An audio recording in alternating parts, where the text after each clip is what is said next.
Hey, I'm NichBoy, and welcome to Pocket for Thursday, the 24th of March. Today on the show, a mistake of biblical proportions, VR paint jobs, and our Let's Plays single-handedly killing games reviews. Alright, here's what's been making headlines. Ark Survival Evolved has turned developers into monsters as Trendy Entertainment, the creators of Dungeon Defenders, and Ark developer Studio Wildcard have entered into a legal battle. Now, Trendy filed the suit against Wildcard in December of 2015. The case is ongoing, but Kotaku have acquired court documents which outline Trendy's claims, which are mainly against former Trendy founder and now a contributor to Ark, Jeremy Stieglitz. The suit alleges that Stieglitz had been working in secret on Survival Evolved while at Trendy and was knowingly breaching a non-compete clause in his contract. Trendy's suit also claims that after he left the company in 2015, Stieglitz tried to encourage other Trendy employees to jump ship and help out on other projects, including Ark. Jump ship onto the Ark. From presumably a larger ship than the Ark in the first place, otherwise you'd kind of be jumping off and then climbing up the Ark. Furthermore, Stieglitz is accused of using technology and trade secrets established at Trendy in helping launch Ark into early access, an act which Trendy claims have had a devastating impact on their business. Studio Wildcard has responded to these claims, firstly by stating that Stieglitz was not a key player in the development and release of the game, and has only ever been a consultant. They've suggested that the lawsuit reads more like a salacious tabloid story than a short and plain statement of the ultimate facts, and have described it as irrelevant, immaterial, impertinent, and scandalous. Because apparently Studio Wildcard hired Jackie Charles as their lawyer. If a settlement is not reached, the case will go to court on the 27th of April. 4 days after my birthday. New photos have surfaced of Nintendo's supposed NX controller. While this is completely unconfirmed, the oval-shaped handheld design would match the leaked controller pattern designs, which are also completely unsubstantiated at this point. But it is ugly. Microsoft are rolling out a patch to Xbox One consoles which will allow people to purchase Xbox 360 games. You'll no longer need to own a disc copy of compatible last-gen games. And the patch also introduces 16-person party chat for people who like having conversations over the top of other people, as well as minor software improvements for the Elite controller. Gearbox's upcoming shooter Battleborn will enter into open beta on the PS4 on the 8th of April. 15 days before my birthday. Followed by PC and Xbox One on the 13th, which is 10 days before my birthday. The beta will include access to 2 story episodes and 2 multiplayer modes. All characters, loot, gear, and progression systems will be in the build. I'm joined now by man behind the camera, Pete Postlethwaite, to discuss our final news story. EA has apologized for a mistake which is plaguing EA Sports UFC 2. One of the post-match celebrations fighters make in the game is marking a Christian cross over their chests. It's a randomly assigned animation, but for practicing Muslim fighter Habib Nurmagomedov, it's a gesture he's not comfortable with his avatar performing. Now, EA have apologized, but even their apology is a little dismissive. They've said that we've informed our development team about this issue and will change the celebration in our next update. Apologies if this has offended you in any way. Apologies if you're a sensitive little man. Yeah, it's pretty pathetic, isn't it? The wording of the apologies is a bit... It's one of those anti-apologies. Oh, I'm so sorry that you were offended. Yeah. I'm so sorry that you're not big enough to be able to just take that. Habib has accepted the apology, though. He's been quite big about it, and they are making a fix, so he's okay with it all now. Yeah. But the problem is that this happened in the first place. Yeah. Art, and I do consider games to be a form of art, does reflect society. And I think the development team at EA were maybe not considerate of facets of society beyond their own. Yeah, and it's not something that they did to be offensive. No. It was a mistake, but what it actually is like, it would have gone through testing. At some point, someone would have seen that animation on that character. Yeah. And that what happened is they just went, they didn't see it. Like, they just saw it as just something that character did and didn't really think about it because they've gone, oh, they didn't put themselves in someone else's shoes and look at it from the perspective of someone's life experience, I assume, other than the people who were just making that game. And this animation wouldn't be in there if they didn't take into consideration the religious, ceremonial aspects of one type of religion. Yeah, exactly.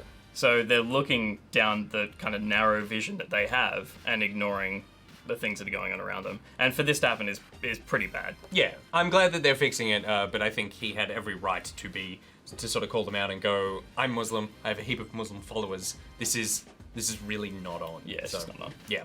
All right, well, bad work and then kind of okay work, EA. It's now time for Thing of the Day. Bonus. I cannot think of worse things than to get like a physical map that I then need to do something like blue tack on the wall. It's not even a map that you would hold openly.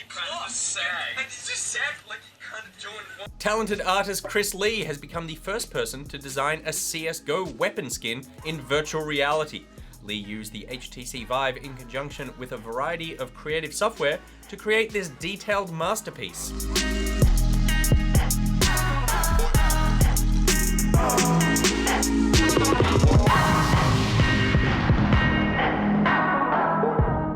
Something like blue tack on the wall. It's not even a map that you would hold openly. It's sad. Like, it's just sad. Like you can't do it. All right, now it's talk through time where you suggest a topic and we talk through it. Today's topic comes in from Doug Moss, who has an excellent name. And Mr. Moss says, why is live streaming gameplay and Let's Plays so popular? Will they take over from traditional reviews as it gives a much better representation of what the game is like? Now, there are two parts to this question. There's the second part and the first part. Let's start with the second part, which is about game reviews. Would you say they're equal halves? Yeah, equal halves. You've worked in professional game reviews for most of your professional career. That's true. I've been here for 4.5 years of my 4.5 year professional career. Are you worried that I am the future? Not at all. You in particular. Just me. Yeah. Actually, just me.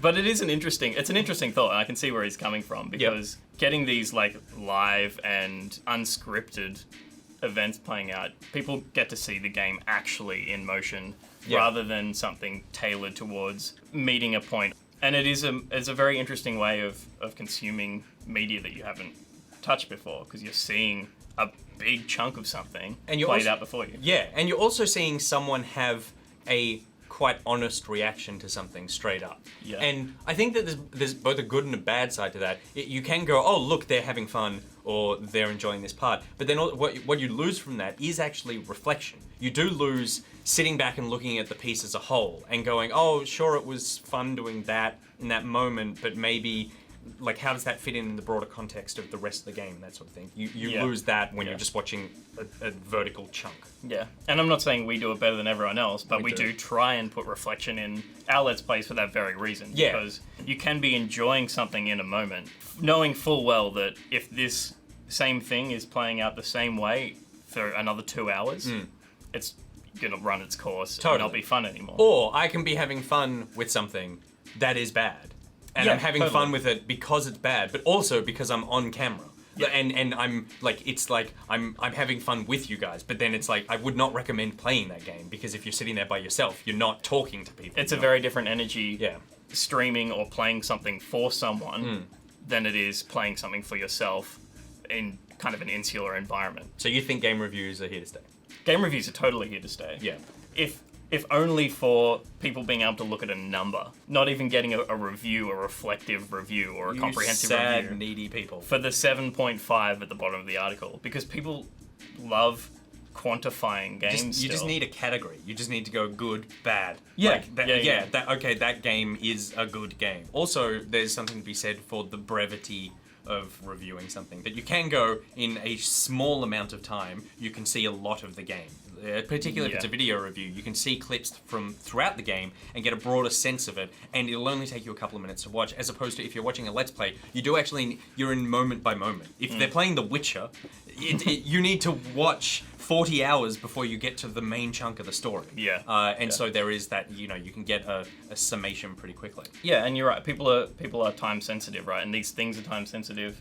You don't want to have to wait a week for 40 hours worth of gameplay to drop, when you could get, on day of release, a 5-minute piece that's like, this is what's good about the game, this is what's bad about the game, and then decide from that review whether it's worth it for you to go out and buy it on launch day. Can Nikki ask you a question? Yeah. Do you think that there's a difference between game reviewers' opinions and the public's opinions? Because reviewers can come at something from a different perspective than just a player. Yes, but I think that disparity between the two will diminish as time goes on, and these Let's Players become more experienced and comfortable in their craft. Yeah. Going to PewDiePie for his impressions of something that he's had a lot of experience in, like whether it's horror games or something like that. There's totally value to the experience that he brings to a game like that. And it's the same experience that reviewers bring now, a catalogue, a history of knowledge about games from decades worth of playing and critiquing. Yeah. And yeah, they have all that context already, but I think the Let's Players are going to catch up, and they're going to be able to offer more critical analysis while they're playing. Yeah. And there'll be more and more value to those as time goes on. I still don't think it's going to replace the more concise reviews, but I do think there's going to be more value to a Let's Play from someone that you're familiar with. As soon as we learn what these Let's Players bring to the table, as we learn what Bajo and Hex bring to the table, we are going to get more value from everyone's perspective. Yeah, absolutely. I think that we're in a transition phase between Let's Plays being entertainment and also information. Yeah. And I think that they're only going to get better from here on. Now, I'm going to change things up a little bit, because we said that this is a question of two halves. We said that this is a sum of its parts, that equal amounts, and the other things that we said. But the first part of this question is, why is live streaming gameplay and Let's Play so popular? I don't think we should answer that. I think they should answer that, because they watch me do that all the time. I like it. And so, can you guys let us know in the comments why you watch, not just me, but any Let's Plays, any gameplay videos, any live streaming? What is it that you find appealing in that medium? Why do you go there, and do you still go to game reviews?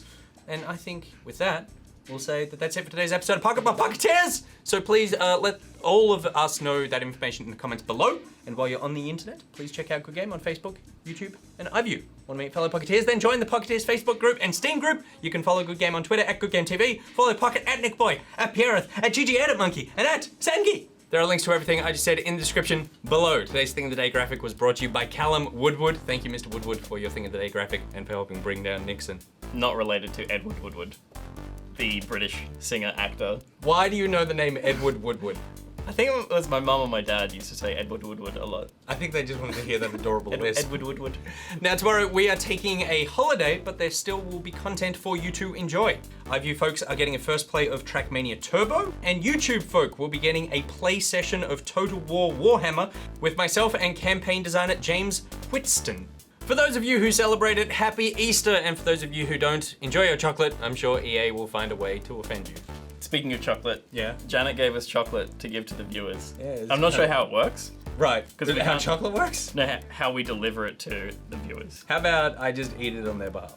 Well, that could work. I think this is white. Until Monday, NichBoy out. Pierreth out.